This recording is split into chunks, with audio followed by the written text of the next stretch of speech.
Alright guys, this is David back with Max and Fix. We're doing another review video. And today we have none other than the Apple Watch Series 7. Alright guys, before we start, we always ask, I don't like to tell you guys what to do, but you guys should do it anyway. So like, comment, and subscribe. Let us know what you like, let us know what you don't like, or what we can cover in the future for you. Alright, fair enough? Boom, let's get started. There's a couple things I want to share about this Apple Watch, some of the pivotal points that I think would matter to a lot of consumers out there. So I'm gonna go down what I have, and let me know what you guys find useful and what you guys don't down in the comments, all right? What I'm also hoping to get across to you guys is maybe Apple has some competition that needs to be addressed. Oh! Stay tuned to the end of the video and I'll show you exactly what I'm talking about, all right? But just as an introduction, starting off, we have the Apple Watch Series 7. It does come in 7 colors. A part of that color spectrum, Apple did take away and add some colors. So Apple went ahead and they removed the silver and space gray, and they brought to us Starlight and Moonlight. I like those names a lot better. I mean, shucks. For silver and space gray, you can toss those, but Starlight and Moonlight, I love saying those. If you guys are upgrading, you'll be happy to know that your bands actually work for the new Series 7. All right, so if you guys are, upgrading from an old Apple Watch, though these are different sizes, which I'll also get into, they will be able to fit the new Apple Watch Series 7. All right, guys, let's get into it now. So we have 2 sizes for the Apple Watch Series 7. You have the 41mm and the 55mm. All right, guys, while me and my team were editing, I realized I may have misspoke. The sizes aren't 41 and 55. You are looking at a 41 and a 45. All right, guys, back to your regularly scheduled programming. Millimeter. And that's an upgrade from the 40 and 44. All right, so Apple went ahead and switched some things up on us. They gave us a bigger screen, which is about 20% bigger, praise God. They also made it more durable. So with this Apple Watch, the display is 2 times thicker in the center. With this, they also took advantage of a bigger screen and gave us a full QWERTY keyboard.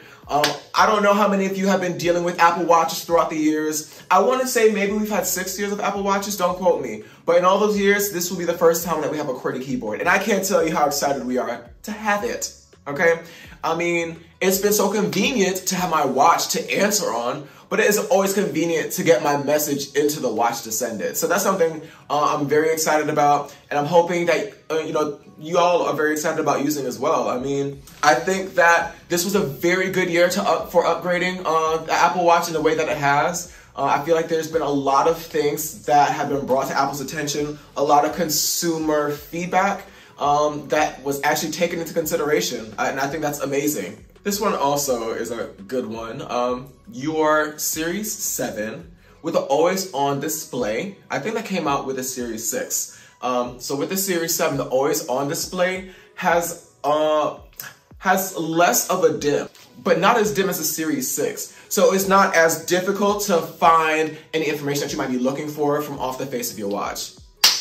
Amazing, right? So that was a lot of the specs for the display and the physical aspect of the watch itself. Let's talk about a little bit of the enhancements, all right? Again, this has been a good year for Apple. They've taken consumer feedback and they've, kicked it up a notch and gave us a lot of things that we asked for. With this, we're gonna move into the battery and charging, all right, guys? There's been a little bit of, confusion about what exactly those changes are, but the change is your charging speed has increased, but your battery life has not. Let's take a quick look to see the battery life of the Apple Watch. All right, so with your Series 7 Apple Watch, you have an estimated battery life of 18 hours, all right? All right, so let's talk about the Series 7 for a little bit, their battery life. So you have all day battery life is what they're saying. 18 hours estimated. That's with 90 checks, 90 notifications, 45 minutes of app use, and 60-minute workouts.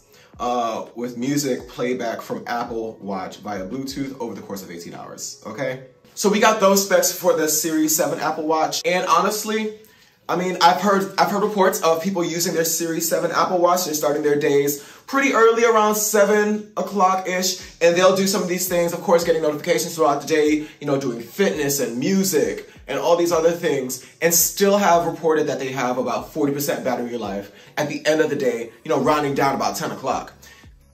I feel like that's a pretty good battery. But even with that,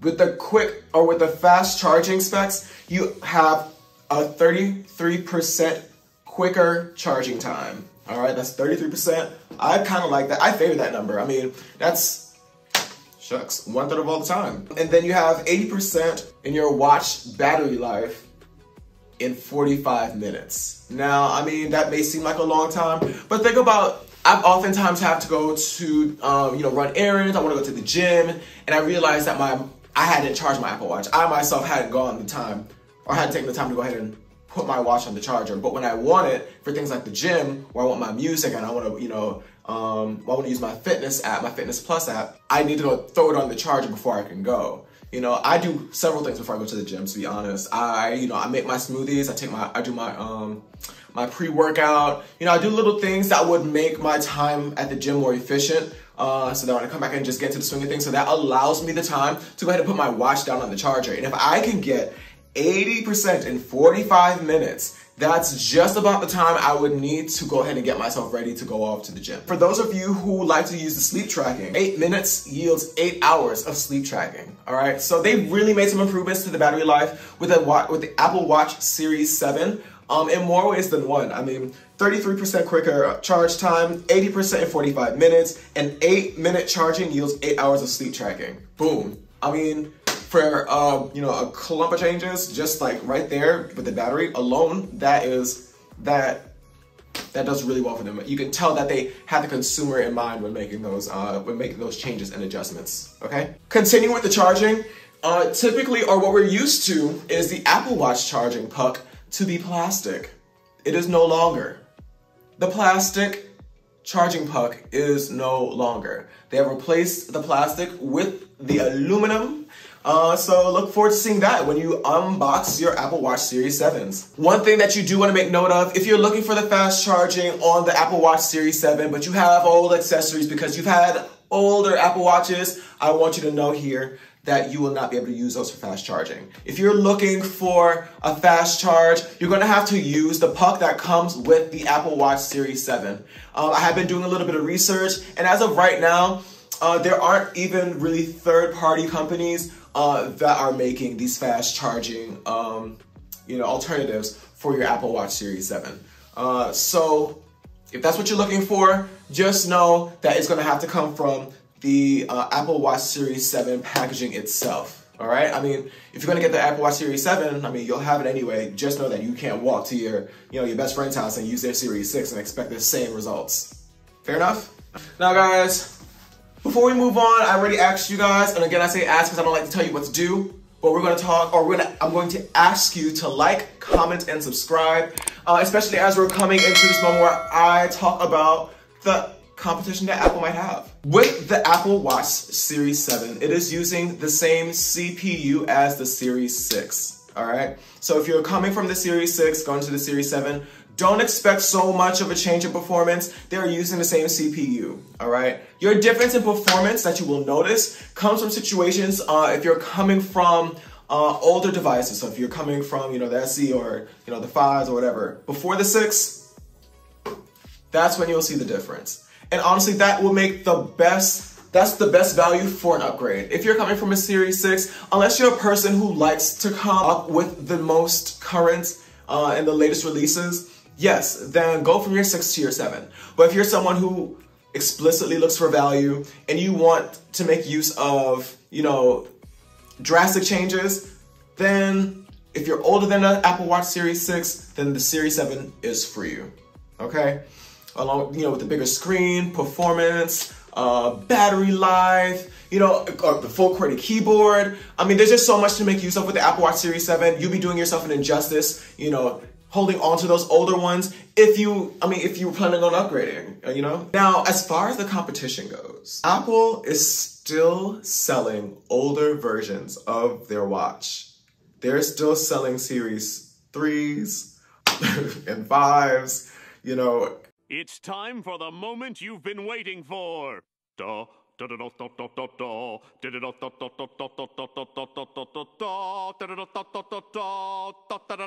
are in competition literally with themselves. And that's because there isn't a smartwatch quite like Apple's. So while they are releasing, you know, a watch with immaculate changes, there really isn't anyone in their lane. Apple competes with themselves. And if you're looking for advice on direction on whether this should be an upgrade or not, I mean, again, it all depends on where you're coming from and where your mindset is. If you're coming from a Series 6, it may not be worth the upgrade unless you're someone who cares for the latest releases and the most current versions. If you're someone who's looking for a little bit more value or maybe to save a dime, I mean, like I said, Apple is still selling their older watch products. So you can go ahead and get a viable choice for a reasonable price. You don't have to feel like you're sacrificing too much, because if they're still selling older versions of their watch the way that they are, then at least you know that other people are having success in getting the functionality out of those watches. Otherwise, why wouldn't they go for one of the newer ones or a watch under someone else's name, you know? If you're looking for who their competition is Apple's competition. Boom. And that's really the skinny of it. One thing that I did forget to mention is that those older watches they're 20% slower than the newer models. So your newer models are faster by 20%. So if that makes the difference for you in making an upgrade, now you at least have that information. 20% faster responses with your Series 7 than your older models like your 5s and so on. I don't know, just something to consider. I mean, you guys, let me know. What do you think about the competition? What do you think about the competition? What do you think about the Series 7? Let me know in the comments. Like, comment, subscribe, share our channel. We want to thank you guys so much. We haven't been doing this long, but you guys have been very supportive and we really love you guys for it. I want to say thank you for watching another video. Stay tuned for the next one and deuces. See you guys later.